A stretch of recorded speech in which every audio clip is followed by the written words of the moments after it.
Good morning, everyone. This is Paula White, and I am going to be doing week 2 instructional lecture for Accounting 102. So I just want to remind you of all the resources that you have available. You have this instructional lecture, which is being recorded and will be posted by your faculty member in the announcements section. You also have other live sessions. If you click here for a schedule, this is today's live session right now. There's a live session on Tuesday, 2 on Wednesday, and 1 on Saturday, at least currently. And the thing about those live sessions are they're hosted by other instructors who actually are teaching this same course in this same mod. So they are other faculty members, other instructors who are actually teaching this course right now. So their students can attend any of those sessions, as well as my students can attend any of those sessions, and you have multiple access to various faculty instructors. And we may say things a little bit differently, and we may have a little bit different approach, but we know that the information is the same. So if you do better with one versus the other, then you have access to all these different styles. And even more magical, you have all these different time zones, time frames that you can plug into a live session with someone who's teaching the course right now. In addition to that, as you know, under Shark, you do have the, where is it? Student Success Center and Accounting. And here's the dates and times currently for the accounting.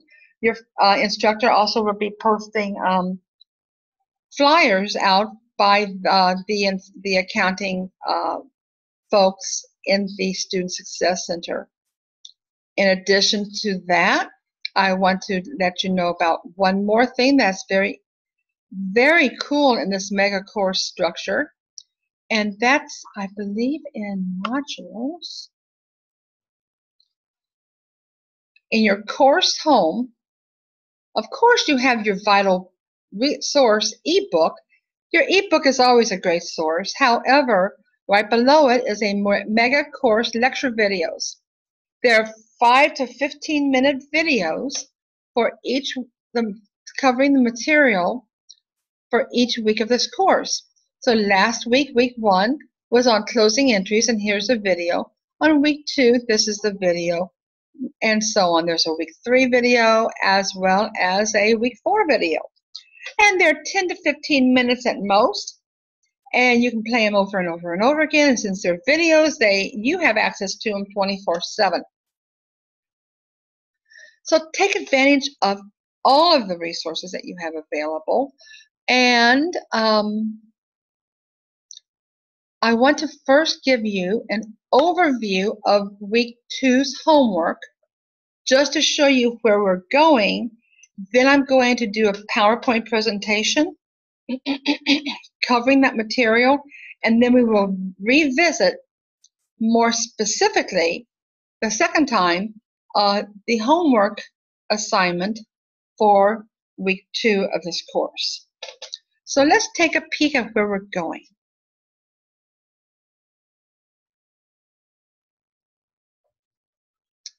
Week 2 assignment. And it, again, is worth 120 points. And it says, as part of your New Year's resolution to increase the success of the business, you've decided to offer products in addition to services. And you have a template, and we're going to go look at that in just a second. But in addition, you've decided to expand your client list to offer credit terms, which means you're going to you're going to be reaching out for other clients, except for those who can pay you cash at that moment. You've learned the importance of properly accounting for your receivables by using the accounts receivable subsidiary ledgers. Before taking on new clients, you need to create an AR subsidiary ledger account for your existing credit client, Speedy Freight, and your terms are net 30, and they have the address there for Speedy Freight. To keep things simple, you're given that their existing balance as of January 1 was already entered. So you have the accounts receivable subsidiary ledger and some transactions. You have some other transactions for the month of January, and you're told to make sure to record each transaction to the appropriate journal and make any necessary posts to the subsidiary daily ledger. And at the end of the month, properly total the sales and purchases journal columns and post to the ledger, and create a schedule for the AR. Right now, you're probably saying, I don't know what she's even talking about, but stay tuned. Here's the template that we're going to be using, just for a visual.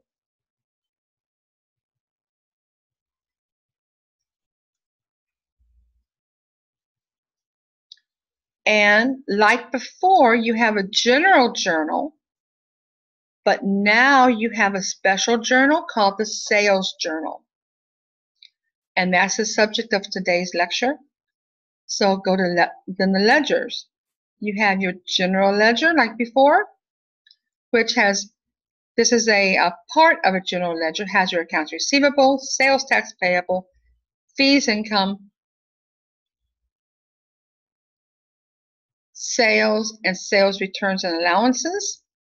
On the other side of this worksheet page, we have accounts receivable ledger, which is the transactions for your customers. Here's Speedy Freight, Pinpoint Marketing, and Able Landscape.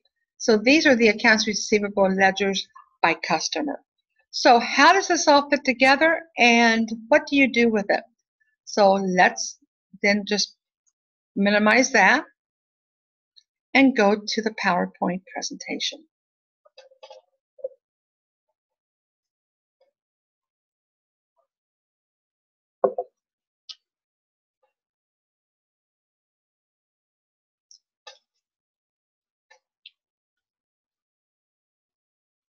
And this is Chapter 7.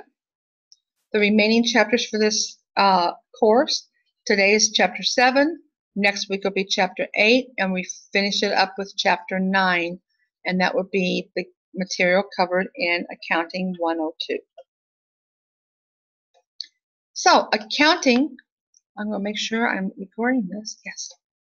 So, accounting for accounts for sales and accounts receivable. Section 1, merchandise sales.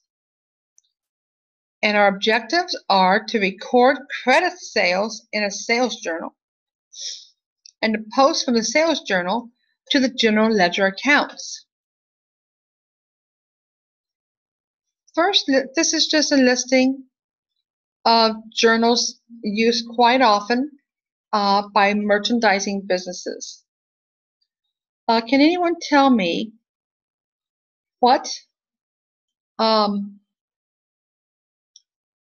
merchandising business is? Think about it. What's a good example of a merchandiser? Right, there's a difference between merchandising business and a service business. Merchandising businesses typically purchase the product already to be put up on the shelves and marked up and sold to the customer. Costco or Walmart buys bottled water, already bottled, already packaged and labeled, and you can buy it by the case, shrink wrapped, or you can buy it by the bottle in the refrigerator. So Costco or Walmart buys the product already assembled, marks it up, puts it on the shelves, and waits for you to go by and pick up your case of water. That's a merchandiser. A service business would be the person who does your tax returns. You go in, they provide a service for you, and then because they provide the service, they expect payment, and hopefully the payment to them is cash or account or a debit or credit card. But if they extend credit to you, then they want paid within their credit terms. Sometimes it's within 10 days, 15 days, or 30 days. So that's the difference between a merchandising business and a service business. So now we're going to talk about types of journals. We are very familiar at this point with the general journal. Remember, we made a journal entries to the general journal, and where did we post them? We posted them to the general ledger. That's what we did in Accounting 101. And that's kind of what we did last week. We dealt with the general journal entries, and those journal entries were in the general journal, and the journal entries get posted to the general ledger. So the general ledger is to record all transactions that are not recorded in any other special journal, and all of the adjusting and closing entries go to the general ledger or the general journal. So that means that we have special journals and specialized ledgers, because that would just make sense, right? If it's not general, and general is defined as everything that's not special, then what is special? Well, we have a type of journal for sales, another one for purchases, another one for receiving cash, the cash receipts journal, and one for paying out money, or the cash payments journal. What we experienced in Accounting 101 was fine. Everything went to the general journal. But could you imagine if a Fortune 500 company, let's say Amazon, or, oh my goodness, Amazon or Barnes & Noble or Walmart, or Walmart's not a good example. Amazon, Barnes & Noble, Walmart,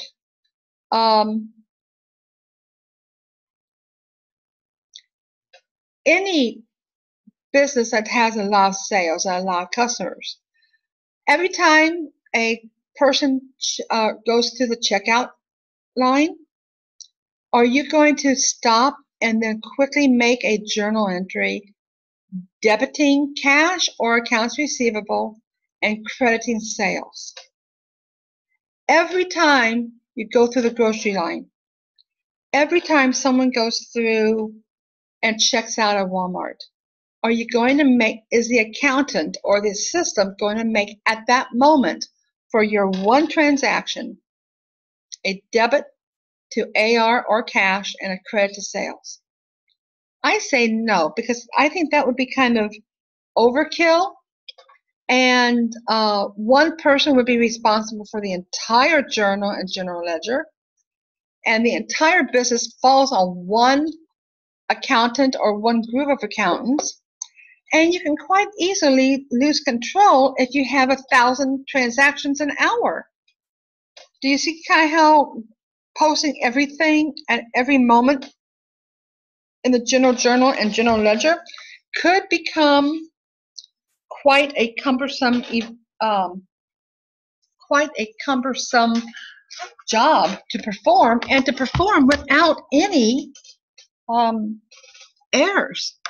Because what happens when you have an error in your ledger system? You're going to have to find it and fix it. So what we've done as accounting professionals, we've combined things into specialized journals to summarize, to be able to have all the detail necessary in a specialized journal, so that then when we post it to the ledger, it's going to be posted as a summary of that special journal. One simple journal entry at the end of the month will transfer all those balances, all the transactions that have happened, into one big transaction, and it's going to be one journal entry into the ledger at the end of the month. Same with purchases, cash receipts, and cash payments. So these are four major types of transactions, and each of those types of transactions will have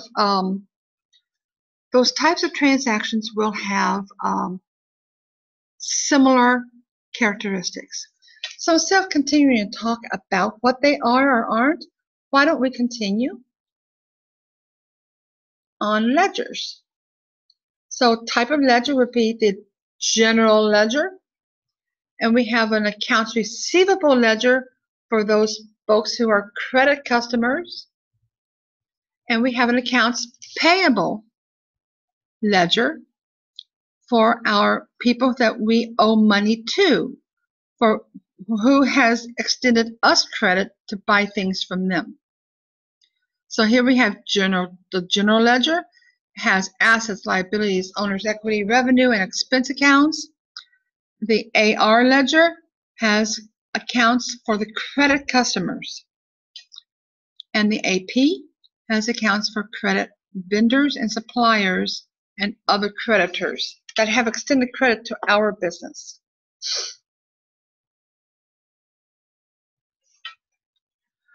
So here is what a sales journal looks like. As you see, it has a column for date. It has a column for sales slip number, the customer's name. Of course, we live and die by posting references, right? And then we have a column for accounts receivable debit, sales taxes payable credit, and sales credit. Well, this is basically the journal entry. Whenever we make every time we make a sale as a merchandise company, let's talk about Ann on. We sold her $650 worth of merchandise. So if we were to do this journal entry directly to the general ledger like we did in Accounting 101, we would credit sales taxes payable by $52, and collect from her cash of $702, or have an accounts receivable in her name for $702. So debit AR 702, credit sales $650, and credit sales taxes payable $52. Well, now we're not going to do those individual detailed journal entries posting to the general ledger. This is a sales journal. We got all the details here. We sold to Kathy Ball $600 worth of merchandise. Barbara Coe bought $700. Amalia bought $300. Fred Ruth, thank God, he bought $750 worth of merchandise. And Messia Davis $1,000, and Alma $900. So we have sales amounting to $5,700. The sales tax that we have to collect for the state on those sales is $456, and we have a promise of our customers to pay us, the accounts receivable, $6,156. So instead of posting each and every one of these to the general ledger, why don't we just debit accounts receivable, credit sales for $5,700, and credit sales taxes payable for $456. So the general ledger only gets this level of detail, but if we need to have more, we can go directly to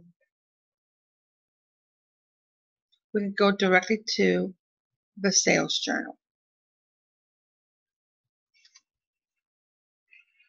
So with a sales journal, it is not necessary to post each credit sales individually to the general ledger accounts. That's what I just said. Instead, we summary posted at the end of each month after every transaction. Instead, summary postings are made at the end of the month after the transaction amount columns of the sales journal are totaled. So basically, throughout the month, you're recording these lines. At the end of the month, you total. And with this total, that's what you put into the general ledger, and that's what you post. So the general ledger account numbers. Well, let's just look at this for a second.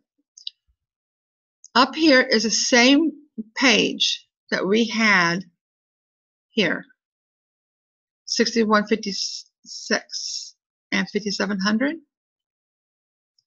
6156 right here, 5700 and 456. So this is the exact example that we had a couple slides earlier. This is the sales journal. Now this is accounts receivable. So the general ledger account numbers are entered in parentheses under the columns. So account 111 is accounts receivable. So you're going to put account 111 below the total. Sales is 401, and sales tax payable is 231.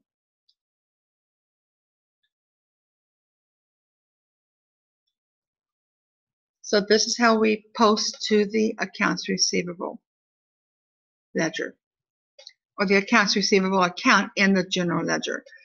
We bring down the date. The posting reference is S for sales journal. S1 is in the posting reference. Remember J2 was what we put in here for journal 2, the general journal. And this is the sales journal. So sales journal page 1, and this is important. And then the amount that should be debited to accounts receivable is under the debit column, $6,156, direct copy job. Then we take the $6,156, add it to the previous balance to get the current balance of $8,748.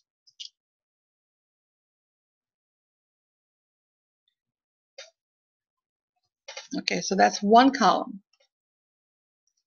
Okay, so the advantages of a sales journal is the same time, effort, and recording space. We can journalize and posting more efficiently. It requires only 3 summary postings to the general ledger at the end of each month. And my gosh, it allows for the division of work. You can have someone in charge of the sales journal versus the general journal. It improves the audit trail. So now let's account for sales and accounts receivable, section 2, accounts receivable. And what we're going to do here is post from the sales journal to the customer's accounts in the accounts receivable subsidiary ledger. And then we're going to record sales returns and allowances in the general journal. We're going to post the sales returns and allowances. And then prepare a schedule of accounts receivable. So this whole PowerPoint is your homework. So here's Ann Ang. This is her actual accounts receivable ledger for her account. My transactions are not involved in here. Your personal transactions are not involved in here. This is only Ann Ang. And she had a balance of $432. And on January 3rd, as we know, she now owes us $702 because she added debt to herself by purchasing more from us. Her balance of $432 has increased by $702 to get the balance of $1,134. What does S1 stand for? Sales Journal, page 1. So here the accounts receivable ledger has 3 money columns, a debit, a credit, and a balance. The balance column is presumed to contain debit amounts. Why would that be?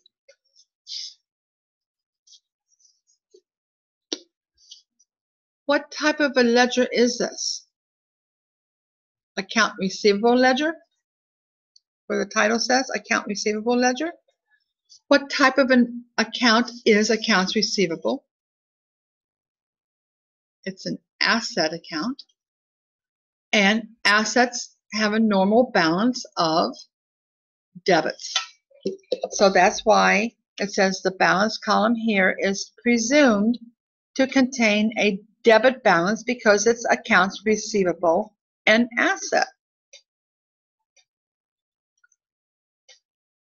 Okay, objective number 3. Post from the sales journal to the customer's accounts in the accounts receivable subsidiary ledger. Each credit sale recorded in the sales journal is posted to the appropriate customer's accounts in the accounts receivable subsidiary ledger. So here's the same sales journal that we had worked with for this entire PowerPoint.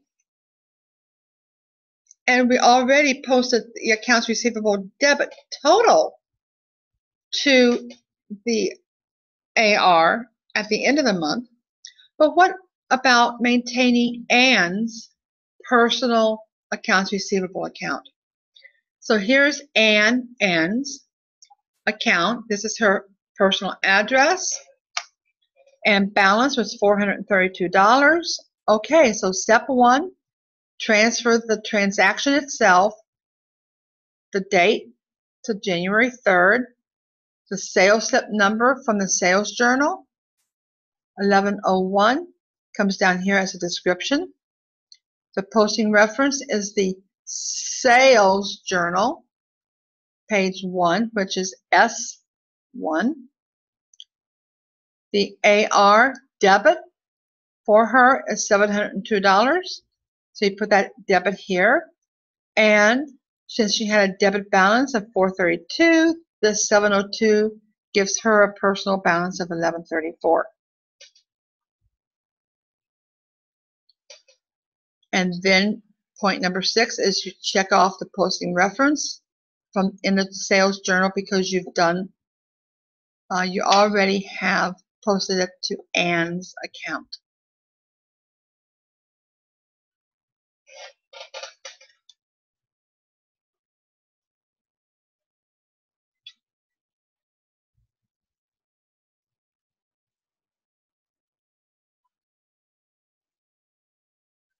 Let me check something here. Someone.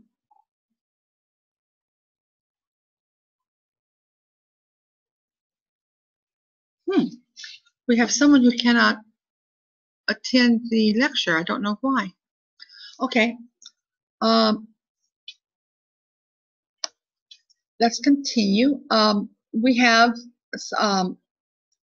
record this. Objective 4 is to record sales returns and allowances in the general journal. And we have a sales is entered in the accounting records when the goods are sold or the service is provided. If something's wrong with the goods or services, the firm may allow a sales return or give a sales allowance. Okay, so at the end of the year, most retailers extend their fiscal year end to be January 31st. That is because they have all these sales in November and December for Christmas and the holidays. So they have a huge sales month or 2 months of huge sales. But what happens January 1st or 2nd or 3rd or even December 26th?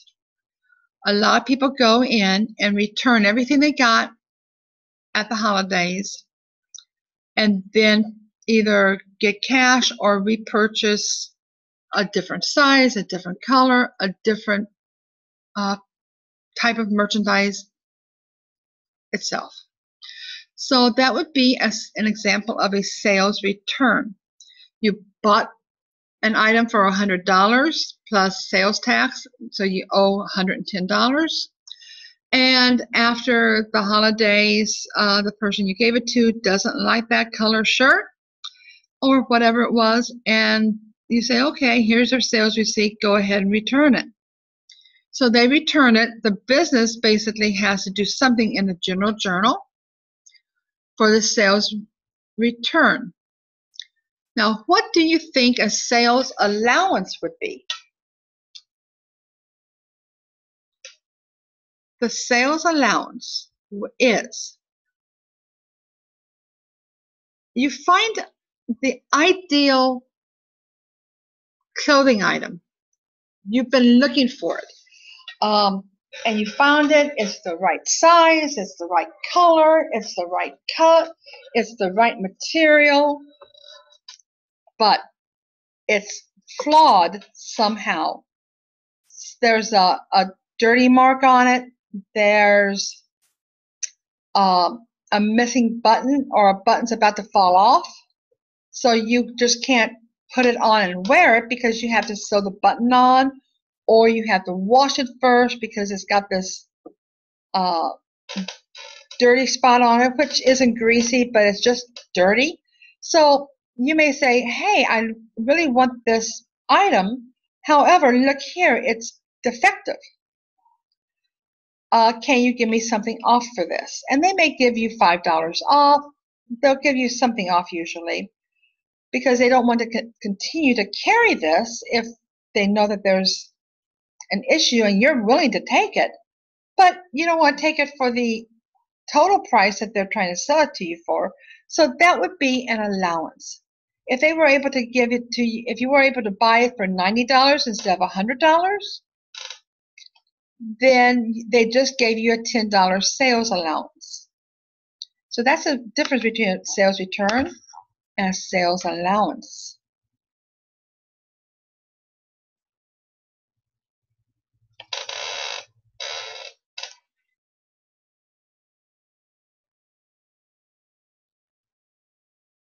Okay. So here we have the posting from the general journal. Sales returns and allowances are journalized in the general journal. They don't have a specialized journal for sales returns or sales allowances. So we're going to debit sales returns and allowances, remove the impact of the sales taxes payable that we had originally credited when we sold this to you. So we're going to debit sales taxes payable and credit accounts receivable with Linda Carter, because Linda had this $450 purchase. With sales tax, she owes now $486. She didn't like it. It didn't work. Whatever the reason is, it was defective merchandise. So she's going to be having her accounts receivable account credited by $486, reducing it because accounts receivable has a normal debit balance. Your sales returns and allowances will be a debit. What is a sales account? Is it usually a credit or a debit? It's a credit. So sales accounts are usually credited. So here is you're going to debit the accounts, the sales returns and allowance account, $450, and your sales tax payable, as a payable is usually a credit, you're going to reverse the impact of this particular purchase by your customer on sales taxes payable.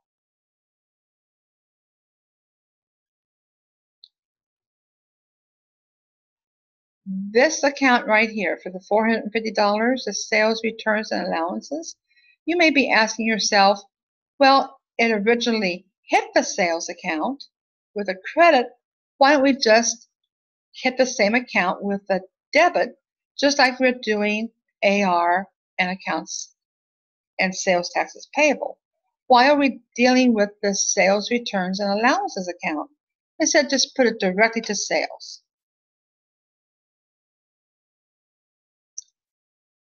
Well, the reason is you can now have an income statement that begins with sales less sales returns and allowances to get you net sales.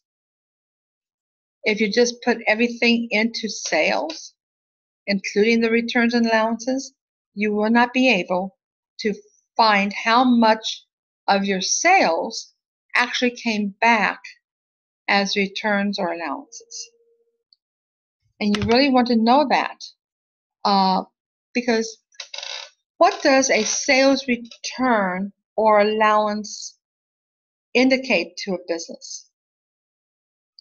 First, let's take returns. If your returns have been increasing over the last 2 years, doubling from last year and last year doubled from the previous year, you may want to find out why. Because for sales returns to exist, your customer is unhappy about something. It could be unhappy about the quality of the product, the size of the product, which is all part of quality. It could also be defective. Again, it could be, I know there's people out there, I'm not one, but there's people out there who go and buy a lot of things off the racks and buy them, take them home, try them on, and then come back to the store and return them all. I don't get that, but a lot of people do. And a lot of people do that because they'd rather try them on in the privacy of their own home. So they go ahead and buy them, take them home, try them all on, see if the colors are right, whatever, and then return most of them the next day. You as a business want to know if that's an issue too. What's an allowance? What is the message that an allowance has for the merchant? That something is wrong with the product. The button was almost to fall off, so it wasn't sewn on tightly enough to be on a hanger until someone bought it. If the allowances were for dirt on the product itself, did it come delivered with dirt on it, or did your employees somehow drop it on the floor, walk on it? Did they get it dirty themselves? If that's the case, you need to train. So there's business reasons. These are indicators of things that could be corrected inside of a business.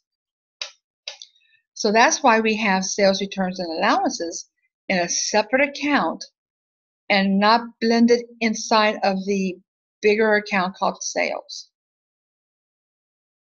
So here we have Linda Carter, because this is the accounts receivable. This is Linda Carter's actual account, the transaction, because she returned the material. So Linda Carter, this is her accounts receivable, and you see sales step number 1106. Her AR account was debited on the 21st of January, but on the 25th, you're going to credit her accounts receivable account by $486 because now she only owes you $54. This allows you to actually have Linda Carter's account rectified because of her sales slip adding to the balance, but then the return of that sales to the store, bringing her balance back to $54. 111 indicates that the amount was posted to the AR account in the general ledger. The check mark indicates that the amount was posted to the customer's account. So, yes, it went to the general ledger. Yes, it went to the customer's account.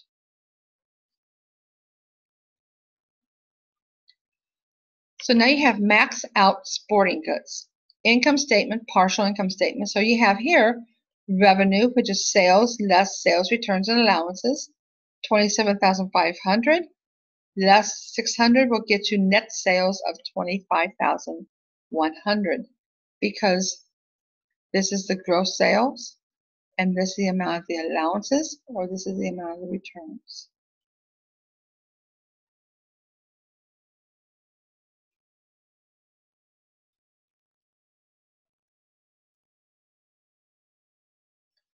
Okay. Here we have Max Out Sporting Goods. This is the company and their schedule of accounts receivable. They just went down their customer list and how much did those particular individuals owe. And this is $6,615. In the accounts receivable general ledger account number 111, the 6615 is what's the 6615 is what the balance is because the sales journal put 6156 in it, but now you have a credit. You have a credit for a sales return or an allowance of 2133, reducing the balance from 8700 down to 6615. Now, the accounts receivable account in the general ledger will not tell you how much which particular customer owes you.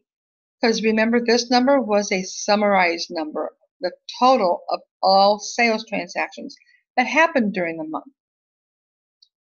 So then you go to the individual AR by person and put down their balances, and if their balances have to equal your balance in the general account, if it's not, you have to find out where you're off. So the comparison of the total schedule of accounts receivable and the balance of accounts receivable account shows that the two figures are the same.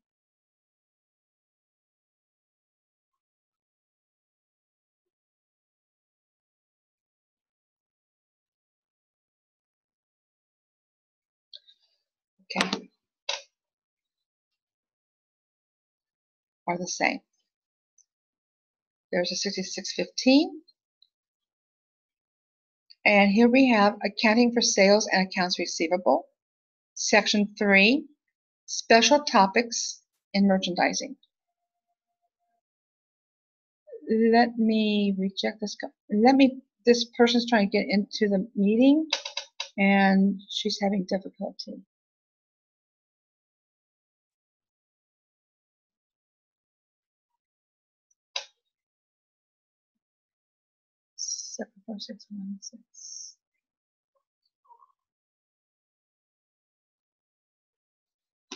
Okay. So we have accounting for sales and accounts receivable, special topics in merchandising. The section objectives, compute trade discounts, and record credit card sales in appropriate journals. So, and then the last is to prepare a state sales tax return. Advantages and disadvantages of credit sales. The volume of both sales and profits will increase if buyers are given a period of a month or more to pay for the goods and services they purchase. I think we've all done that. We don't really have that much cash on us at the moment, but if we have a credit card or we have credit with a company, we'll be able to purchase it right now and then pay for it later. The disadvantage is sales on credit will lead to increase in profits only if each customer completes the transaction by actually paying for the goods or services purchased. If the payment is not received, the expected profits become actual losses and the purpose for the granting of the credit is defeated.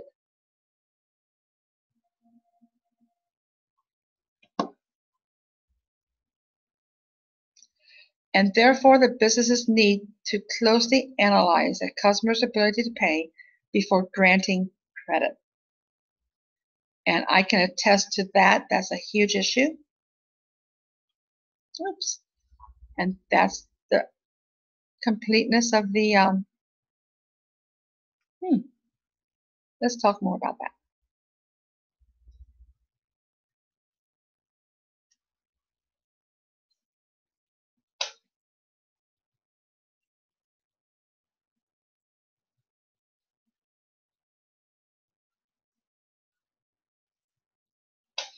Okay, special topics in merchandising. Compute trade discounts.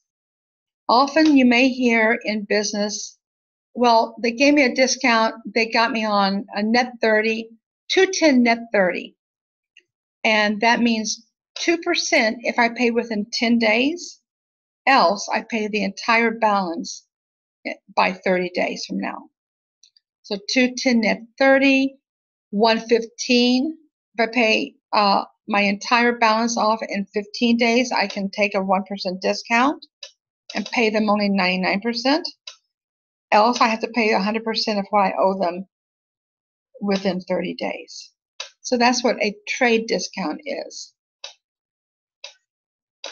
Okay, so let's go to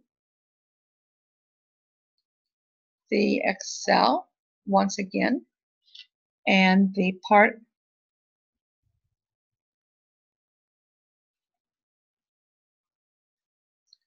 okay, this is your homework assignment, and hopefully it'll make a little bit more sense.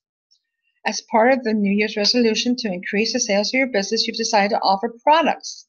So you're now a merchandiser in addition to services.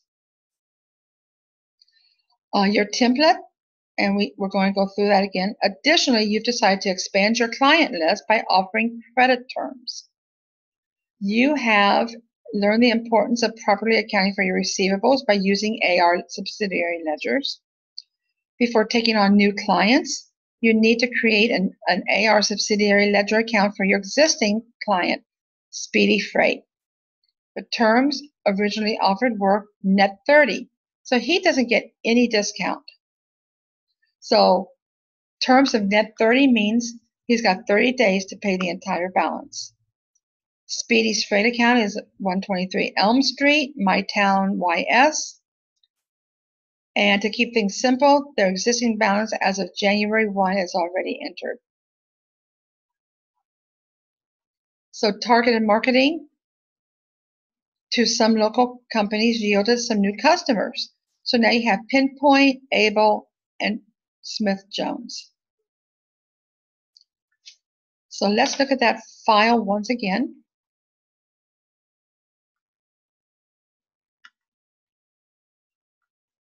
Let's go to the journals. No. Ledgers. Right here, you have Speedy Freight. This is all the transactions for Speedy Freight, and currently they owe you $1,400 before the transactions for this assignment. Pinpoint Marketing is a brand new customer. Able Landscape is a brand new customer. And Smith and Jones Builders are brand new customers.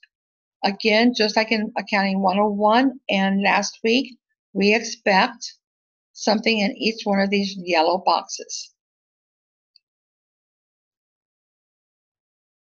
Here's your general ledger. This is the AR account. Sales tax payable, fees, income, and sales at the bottom here. And under the journals, We have the sales journal, and we have the general journal. So let's go back.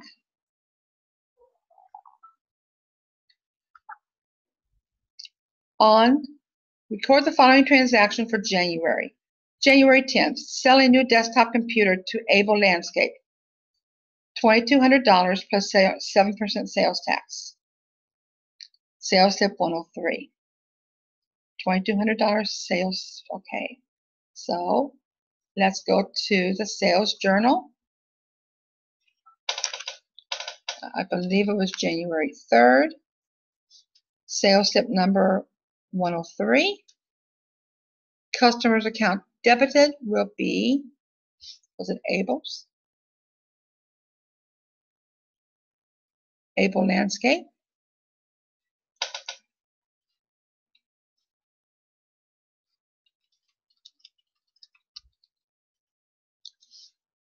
Accounts receivable debit is, what was the amount? 2,200?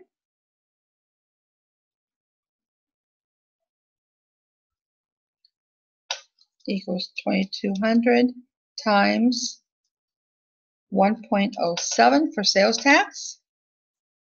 Sales taxes payable is equal to 0.07 times 2,200. And the sales credit is 2,200. So 2,200 plus 154 will get you 2,354. Debit 2,354 equals credits of $2,254.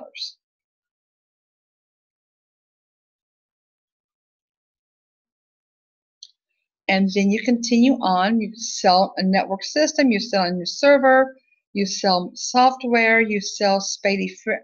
Oh, Speedy Freight returns the monitor as it doesn't work and is defective. Issue a credit memo. Where do credit memos go? They go to directly to the general ledger, just like this presentation showed and like your book shows.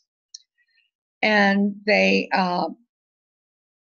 and January 30th, Smith & Jones wants services provided. So that would not be sales, it would be fees income for those first services. So basically, you finish off doing this part of your homework, and then this line becomes the totals of these 4 columns or these 4 lines. What goes here would be the account numbers of accounts receivable, of sales taxes payable, and of sales credit. Remember, these are the totals of columns. And then to the sales, to the general journal, after you have all these done, you will post this journal entry here in the general ledger, from the sales journal directly to the general ledger. So it would be, if this was the if this instead was the total, you would debit accounts receivable 2,354, credit sales taxes payable 154, and credit sales 2,200, and those would be the 3 lines right here. And then you put your reasons for this journal entry. And then the last journal entry here would be for the credit memo. Remember, someone bought something and then they returned it. This is the credit memo for that. And that would probably be sales returns and allowances debit and credit to accounts receivable in the name of that customer. Now you get to post to the ledger. So you already have ledger balances in here, because it looks like our ledger balances is a debit to accounts receivable. Any other balances? All the other balances are in different accounts within the ledger that isn't shown here. This is a partial ledger. So accounts receivable, where would the debit come from for this accounts receivable? Probably right here. This debit right here, which is basically this debit right here. So this debit right here becomes this debit, and when you post it to the general ledger, it becomes this debit. Then when you're in the general journals or the sales journal, then you go to Able Landscape, and for ease, I'm just going to copy this.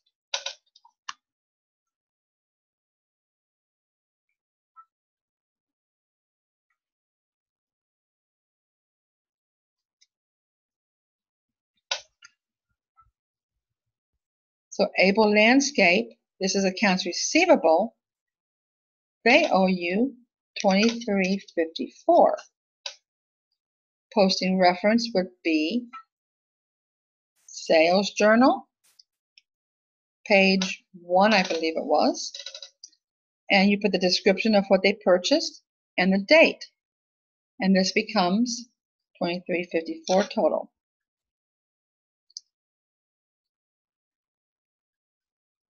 So this is just an expansion of what you're used to with the general ledger and the general journal, but you also have to have the details for Speedy and Pinpoint and all the customers. Because customers also, there's a practical side to this too. If you do a collection call to your customers, wouldn't it be nice to know how much they owe you and only their transaction? Certainly. So you would want to know how much Speedy Freight owes you and what their transactions are. And that way you can help them know exactly how much they owe you by mailing it out, emailing it to you, or actually visiting them and saying, hey, you got some amounts that you owe us. Can you pay us? So that's the homework assignment. And the very last is a schedule of accounts receivable, which basically right here, this column will be the names of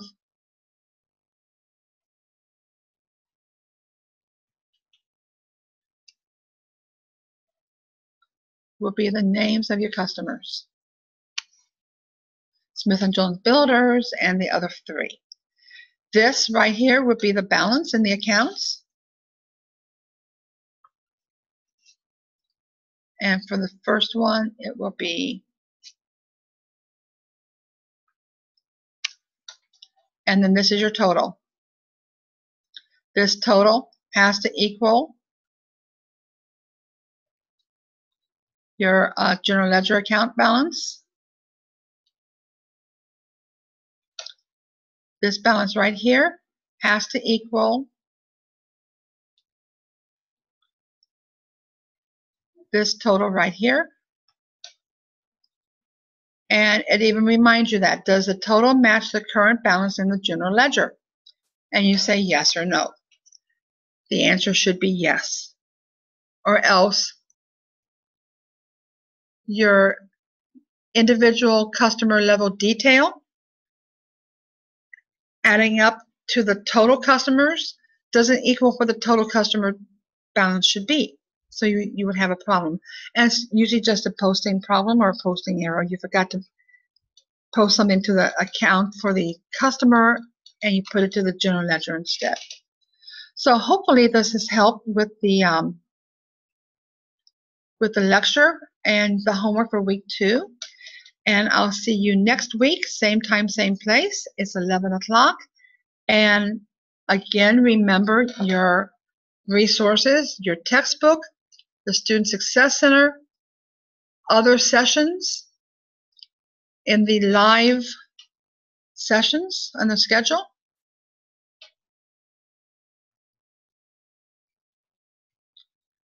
And your textbook. Yeah, and the actual tutoring center. So I'll see you next week, same time, same place. Have fun with week 2. Bye.